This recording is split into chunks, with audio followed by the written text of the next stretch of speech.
se kan tang kong a har sa chu le zo mi kan tlung zo ve si lo re thi bat sia ki min yai si ra min hol be dong su va la yin lam ma ka chang ang ita na kwa nu ro tu ma nam dang long mel ma ra ma ita na lo ding ang at tiam to che chung pa thian khi tri tat la ita niang ka tling lo an ni chuan poi te ita nian tu man tling lo kai chuan en ka ring lo kai ayam pa ngai tu che hian nom lo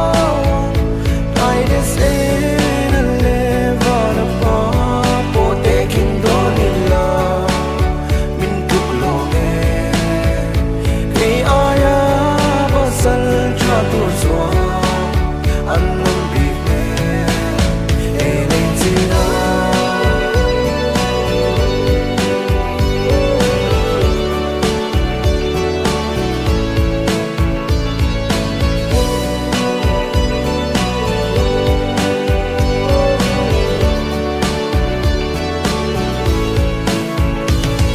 mi shang ma sa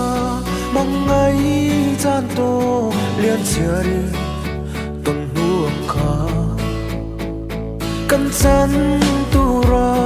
ka to ngam lo ka song tu ngam lu lo le man ko sa pasal cha chalan among gai be thong niang i boy lo lo ka cha nang kha chan ve chi ka lao em ni boy te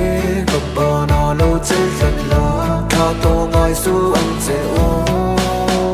itania ka tling lo an ni chuan boy te itanian tu man tling lo kai chuan en ka ring lo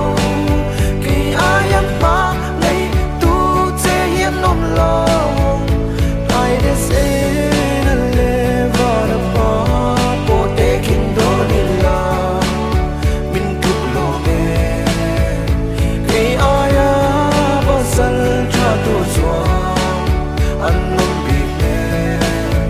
e le ti king lo ta chi tu ta mang ka ri se ka mangai asit te di ma ilang ni te sum lo man tin zot wala min yai tin ke chuan ka ring si al him berang ka ang sunga ke di me cha ka san trai re to a bia thu ka lan na san trai tu ni ma se sung te na la ma ti sang mi tang chan tam ma mi tang ne cho min te kin fai se ke di me cha ka san trai re to a bia thu ka lan na san trai tu ni ma se sung te na la ma ti sang mi tang chan tam ma mi tang ne cho min te kin fai se